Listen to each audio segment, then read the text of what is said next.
Hello everyone, welcome to seated tube. मेरा नाम शिवानी मौर्य है और इस वीडियो में मैं डिस्कस करने जा रही हूँ कंटिन्यूअस एंड कम्प्रिहेंसिव इवैल्यूएशन।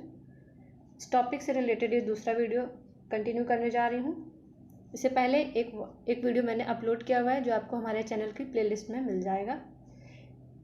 आज मैं डिस्कस करूँगी इसमें सतत एवं व्यापक मूल्यांकन की विधियाँ और तकनीक, जिसमें पहली जो विधि है वो है इंटरव्यू, साक्षात्कार। तो इसमें क्या है कि जो साक्षात्कार अधिगम करता है और साक्षात्कारकर्ता दोनों एक दूसरे के समक्ष होते हैं। जैसे ये टीचर हो गए और ये लर्नर है, तो इसमें दोनों एक दूसरे के समक्ष हैं, जिसमें टीचर जो है वो लर्नर के नॉलेज को और उसके भाव पक्ष के बारे में इवैल्यूएशन करता है। अब भाव पक्ष में क्या क्या आता है, जैसे मान लीजिए जो लर्नर है उसका एटीट्यूड हो गया, उसका इंटरेस्ट, उसके वैल्यूज और इमोशनल कनेक्शन, ये सारी चीज़ें उसके भाव पक्ष, उसके अफेक्टिव डोमेन से रिलेटेड जो भावात्मक क्षेत्र हैं, तो उनको इवैल्यूएट करता है। अब हम बात करते हैं इसकी कुछ विशेषताओं की। तो पूर्व निर्धारित प्रश्नोत्तरी नहीं होती। जो टीचर है वो लर्नर से कुछ फिक्स क्वेश्चन नहीं पूछता, ना ही पहले ऐसे कुछ उसने क्वेश्चन प्लान किए होते हैं कि नहीं लर्नर आएगा तो मैं उससे यही फिक्स क्वेश्चन पूछूंगा, ऐसा कुछ नहीं होता। लर्नर के आने के बाद जो चीज़ टीचर को पूछना होता है वो अपने तरीके से पूछ लेता है। पहले से कोई क्वेश्चन की सीरीज वो तैयार करके नहीं बैठा होता है कि ये क्वेश्चन मुझे लर्नर से पूछना है।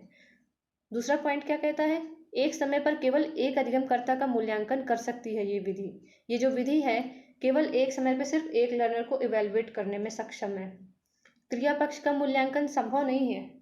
तो जो हमारा साइकोमोटर डोमेन में जो जो एरियाज को कवर करता है साइकोमोटर, वो चीज़ यहाँ पे इवैल्यूएट नहीं की जा सकती। अब हमें पता होना चाहिए कि साइकोमोटर डोमेन में क्या क्या चीज़ इंक्लूड होती है। जैसे हमारी फिजिकल एबिलिटीज़ में जो भी चीज़ हैं जो हमारी रिलेटेड है हैंड, आई और लेग से रिलेटेड जो भी एक्टिविटीज़ है वो यहाँ पे इवैल्यूएट नहीं की जा सकती हैं। फोर्थ पॉइंट क्या कहता है, समय और धन दोनों के लिए अपव्ययी विधि मानी गई है। इसमें समय भी ज़्यादा लगता है, एक बार में सिर्फ एक लर्नर को इवैल्यूएट कर सकता है। दूसरी बात, इसमें इंटरव्यू कंडक्ट करने में खर्च भी ज़्यादा आता है। जो पांचवा पॉइंट है, इसमें क्या कहा गया है, इस विधि का उपयोग केवल विशेष रूप से प्रशिक्षित एवं अनुभवी अध्यापक ही कर सकते हैं। कोई भी नॉर्मल टीचर को वहाँ इंटरव्यू लेने के लिए नहीं बैठाला जाता है।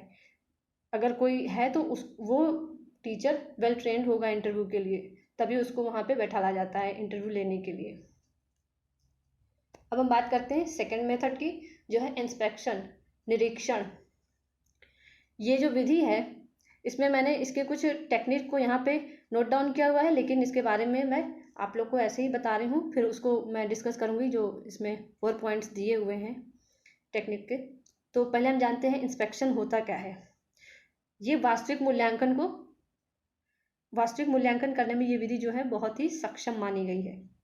इसमें जब हम इंस्पेक्शन कर रहे होते हैं तो लर्नर को इस बात की खबर नहीं होती है कि हमारा इंस्पेक्शन हो रहा है, या पर्टिकुलर लर्नर के ग्रुप को वहाँ पे उसका इंस्पेक्शन किया जा रहा है, या फिर किसी क्लास का इंस्पेक्शन हो रहा है।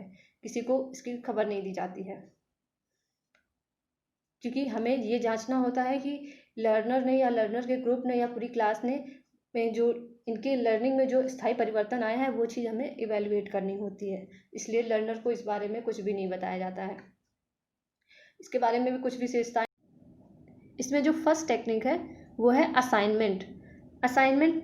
इसमें जो टीचर हैं वो लर्नर को असाइनमेंट प्रोवाइड करते हैं जिसका कोई फिक्स टॉपिक होता है, और लर्नर का काम क्या है कि जो टॉपिक मिला है उसको वो सर्च करे और उसके बारे में कुछ चीज़ें एक्सप्लोर करे। तो टीचर का क्या मेन इसमें उद्देश्य होता है लर्नर को असाइनमेंट प्रोवाइड करने में, वो ये जानना चाहता है, वो ये इवैल्यूएट करना चाहता है कि लर्नर में जो सृजनात्मकता है, उसमें मौलिकता है, संज्ञानात्मकता, ये सारी चीज़ें टीचर इवैल्यूएट करना चाहता है। तो इसके थ्रू वो इवैल्यूएट करता है असाइनमेंट के थ्रू। टॉपिक में लर्नर ने कितनी अपनी तरफ से कितनी कैपेसिटी दिखाई है उसको कंप्लीट करने में, और क्या क्या उसने सर्च करके उसमें लिखा हुआ है असाइनमेंट में, तो जो लर्नर है वो इसके लिए उत्सुक हो जाता है कि मुझे इस पर्टिकुलर असाइनमेंट को कैसे भी करके उसको हर जगह से हर रिसोर्स को यूज़ करके वो कंप्लीट करता है, और उसके बारे में जानकारी जब इकट्ठा कर लेता है तो लर्नर को भी इस बात का नॉलेज हो जाता है कि हाँ इस टॉपिक में ये चीज़ है, यहाँ से ये चीज़ हमने इसको पढ़ी है, तो उसके माइंड में वो चीज़ आ जाती है। अब हम बात करते हैं क्विज कंपटीशन की। तो जो ये क्विज कंपटीशन है इसके द्वारा लर्नर्स के नॉलेज की जांच की जाती है, लेकिन क्विज में क्या है कि इसमें लर्नर्स में जो है वो सहयोग की भावना होती है इसमें। नेक्स्ट है चेकलिस्ट। चेकलिस्ट में क्या होता है, इसमें जो लर्नर है एक विशेष विषय की विशेष सूचना का पता चलता है इसमें, क्योंकि हमें लर्नर से इसमें यस या नो में आंसर्स लेने होते हैं। नेक्स्ट है पोर्टफोलियो। ये जो पोर्टफोलियो है, पोर्टफोलियो में छात्र के शैक्षिक तथा सह शैक्षिक उपलब्धियों का संग्रह किया जाता है। ये शिक्षकों को निदानात्मक तथा उपचारात्मक शिक्षण तथा विकास की रणनीति बनाने में मदद करता है, क्योंकि जो लर्नर हैं उनका जो स्कॉलास्टिक और को स्कॉलास्टिक एक्टिविटीज़ में उन्होंने जो चीज़ अचीव की है उन सभी का डाटा एविडेंस के रूप में पोर्टफोलियो में रखा जाता है। अब हम बात करते हैं परीक्षण की। जो टेस्टिंग मेथड है हमारा, तो ये किस तरीके से हेल्पफुल है इवेलुएट करने में। यह मूल्यांकन की सबसे लोकप्रिय एवं प्रचलित विधि कही गई है। इस विधि में अधिगम के सभी आयामों का मूल्यांकन करने की क्षमता होती है। जो लर्निंग के जो भी डायमेंशन हैं उन सभी का इवेल्युएशन ये कर सकती है। इस विधि में समय और धन दोनों के लिए ये मितव्ययी है। इसमें समय भी कम लगता है और धन भी कम लगता है। इस विधि के द्वारा कम से कम समय में अधिक अधिगमकर्ताओं का मूल्यांकन किया जा सकता है। तो इसकी ये विशेषता भी है, ये विशेषता ही है उसकी कि कम से कम समय में, और ये मितव्ययी भी है, इसमें पैसे भी कम खर्च होते हैं, तो ये इसकी विशेषता हो गई। और ये इवेल्युएशन करने में बहुत ही अच्छी है। अब हम जानेंगे कि इसके कितने मतलब तीन प्रकार में जो पहला प्रकार है वो है मौखिक परीक्षा। मौखिक परीक्षा किस तरीके से इवेल्युएट करती है लर्नर को। जैसे शिक्षार्थी जो होते हैं उनके लिए कुछ प्रश्न का नियोजन करता है टीचर। पहले से वो कुछ क्वेश्चन को बनाता है और जो लर्नर हैं उनके अंदर काफ़ी उत्सुकता होती है उन क्वेश्चंस को लेके।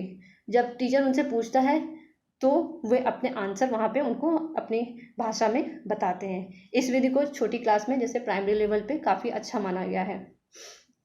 तो मौखिक परीक्षा का ज़्यादातर प्रयोग हम देखते हैं कि प्राइमरी लेवल पे ही हमें देखने को ज़्यादा मिलता है। और जो लिखित परीक्षा है इसमें क्या है, पूर्व निर्धारित कुछ मानक होते हैं, उसके आधार पर प्रश्न पत्र तैयार किया जाता है टीचर के द्वारा।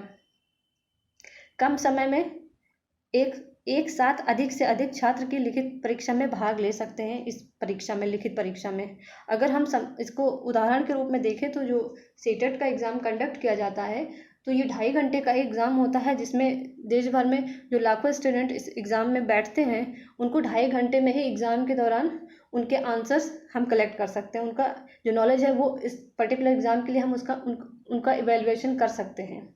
तो लिखित परीक्षा की ये एक खासियत है। अब हम जानते हैं प्रायोगिक परीक्षा। प्रायोगिक परीक्षा में सबसे पहले हमें ये जानना जरूरी है कि इस परीक्षा में विषय कौन कौन से आते हैं। तो जैसे हमारा ये मैथ्स हो गया, साइंस है और भूगोल है, ज्योग्राफी वगैरह, ऐसे सब्जेक्ट जिसमें हम क्रियात्मक पक्षों का मूल्यांकन करने में जो सक्षम होते हैं उन्हीं विषय का हम प्रयोगात्मक परीक्षा ले सकते हैं। ठीक, अब हम बात करते हैं टाइप्स ऑफ क्वेश्चन, प्रश्नों के प्रकार की। तो ये 4 टाइप के होते हैं, मतलब 4 टाइप्स के होते हैं। जो फर्स्ट है वो है ऑब्जेक्टिव टाइप क्वेश्चन, इसको 5 टाइप में डिवाइड किया गया है। फिर है वेरी शॉर्ट टाइप क्वेश्चन, अति लघु उत्तरात्मक प्रश्न। फिर है शॉर्ट आंसर टाइप क्वेश्चन, लघु उत्तरात्मक प्रश्न। और लास्ट है ऐसे टाइप क्वेश्चन, निबंधात्मक, विवरणात्मक और दीर्घ उत्तरात्मक प्रश्न। पहले मैं डिस्क्राइब करूंगी ऑब्जेक्टिव टाइप क्वेश्चन। तो इसको पांच तरीके से यहाँ पे डिवाइड किया गया है। तो जिसमें फर्स्ट पार्ट है वो है फिल इन द ब्लैंक्स वाला, जिसमें 2 तरीके से क्वेश्चन पूछे जा सकते हैं। एक क्वेश्चन रह गया इसमें। हाँ, फर्स्ट जो है वो पूछा गया है जैसे संज्ञा या सर्वनाम की विशेषता बताने वाले शब्द डॉट डॉट फिर कहते हैं। हमें यहाँ ये फिल करना है कि इसमें विशेषण आएगा या क्रिया विशेषण आएगा। तो यहाँ पे ऑप्शन हमें पहले से मिला हुआ है, तो हमें इसी में से सेलेक्ट करना है और यहाँ पे इस ब्लैंक स्पेस में हमें उसको फिल करना है। लेकिन इसी तरीके से एक क्वेश्चन पूछा जाता है कि संज्ञा या सर्वनाम बताने वाले शब्द कहलाते हैं, तो आपको यहाँ पे ये जो ऑप्शन है वो हटा दिए जाएंगे। तब आपको यहाँ पे ये ऑप्शन दिया ही नहीं जाएगा कि क्रिया कहते हैं विशेषण, ये नहीं दिया जाएगा। सिर्फ आपके मेमोरी लेवल पे वो पूछा जाएगा, तो आपको अपने नॉलेज के थ्रू अपनी मेमोरी के लेवल पे यहाँ पे उस आंसर को लिखना होता है। वो दूसरा टाइप का क्वेश्चन यहाँ पे मेंशन नहीं किया मैंने, वो मैंने आपको ऐसे बता दिया। जो दूसरा पार्ट है इसका वो है ट्रू एंड फॉल्स, सत्य और असत्य क्वेश्चन। मतलब वहाँ आपसे क्वेश्चन पूछा जाएगा, बस आपको ये स्टेटमेंट ये बताना है कि ये स्टेटमेंट जो लिखी हुई है वो सही है या गलत है। मिलान स्तंभ में क्या होता है कि सेक्शन में डिवाइड होता है ए और बी सेक्शन में, तो उसमें जो चीज़ लिखी हुई है उससे मैच करता हुआ जो बी सेक्शन में है उसके साथ हमें उसको मैच कराना होता है। ठीक, फिर है फोर्थ पॉइंट, वो है ऑब्जेक्टिव वाले क्वेश्चन। तो ऑब्जेक्टिव टाइप जो क्वेश्चन होते हैं उनमें 4 विकल्प दिए जाते हैं। उन 4 विकल्प में एक आंसर होता है उसका, और ये जो है वो क्लोज एंडेड क्वेश्चन होते हैं, ये ओपन एंडेड क्वेश्चन नहीं होते। इसमें सिर्फ आपको 4 ऑप्शन में एक करेक्ट आंसर होता है, उसको सिलेक्ट करना होता है। एक शब्द के उत्तर वाले प्रश्न, तो अगर आपसे पूछा जाए कि भारत के प्रधानमंत्री कौन है, तो उसमें लर्नर तुरंत आंसर देगा उसमें कि भारत के प्रधानमंत्री ये हैं, तो उनका आंसर सिर्फ वो एक शब्द में देगा। ठीक,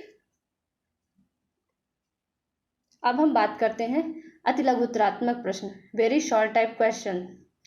तो इसमें जो क्वेश्चन पूछा जाएगा उसको हमें 10 से 15 शब्दों में लिखना होता है। जैसे संज्ञा किसे कहते हैं, तो संज्ञा किसी व्यक्ति या वस्तु या स्थान के नाम को संज्ञा कहते हैं, तो ये सारी चीज़ें हमें उसमें 10 से 15 शब्द में लिखना होता है। तो ये हो गया वेरी शॉर्ट टाइप क्वेश्चन। फिर है शॉर्ट आंसर टाइप क्वेश्चन। इन प्रश्नों का उत्तर 4 से 5 पंक्तियों अथवा ऐसे परीक्षण 30 से 40 शब्दों में, परीक्षण नहीं होगा यहाँ पे ये परीक्षण नहीं होगा, 30 से 40 शब्दों में हमें इनका आंसर देना होता है। जैसे प्रश्न पूछता है भाषा किसे कहते हैं, भाषा और लिपि में क्या संबंध है, तो इसका आंसर जो हमें लिखना है वो 30 से 40 शब्दों में लिख देना है। तो ऐसे जो क्वेश्चन होते हैं वो कहलाते हैं शॉर्ट आंसर टाइप क्वेश्चंस। तो अथवा लगा के भी यहाँ लिखा है मातृभाषा पर टिप्पणी कीजिए, तो जो लिखना है हमको 30 से 40 शब्दों में लिखना होता है। लास्ट है ऐसे टाइप क्वेश्चन, निबंधात्मक, विवरणात्मक और दीर्घ उत्तरात्मक प्रश्न। इन प्रश्नों का उत्तर छोटी कक्षाओं में 100 से 150 शब्द और बड़ी कक्षाओं में 250 से 300 शब्द में दिया जाता है। तो ये हमें ध्यान रखना है कि छोटी क्लास के लिए कितना वर्ड है और बड़ी क्लास के लिए हमें कितने वर्ड्स हमें लिखने होते हैं इस टाइप के क्वेश्चन में, ऐसे टाइप के क्वेश्चन में। जैसे पूछ लिया गया प्रदूषण पर निबंध लिखना है, तो आप निबंध लिखेंगे, उसमें प्रस्तावना लिखेंगे, प्रदूषण क्या है, प्रदूषक क्या है, प्रदूषण कैसे फैलता है, प्रदूषण की रोकथाम क्या है, ये सारी चीज़ें आप उस निबंध में डिस्क्राइब करेंगे। तो वो आपके लिए फिक्स्ड है कि आपको इतने शब्दों में लिखना है। अब आप अगर उसमें थोड़ा बहुत शब्द ज़्यादा कर देंगे तो अच्छा है, अगर कम कर देंगे तो थोड़ा सा दिक्कत हो जाती है, लेकिन अगर आप पूरा लिखेंगे तो बहुत अच्छी बात है। अथवा संधि क्या है, स्वर संधि के भेदों का उदाहरण सहित समझाइए। तो इसमें हमें ये डिस्क्राइब करना होता है, तो 250 से 300 शब्दों में बड़ी क्लास के लिए, छोटी क्लास के लिए 100 से 150 शब्द में। वीडियो पसंद आता है तो आप लोग वीडियो को लाइक करें, और अगर आप हमारे चैनल पर नए हैं तो हमारे चैनल को सब्सक्राइब करिए और शेयर करिए इस वीडियो को। Thank you.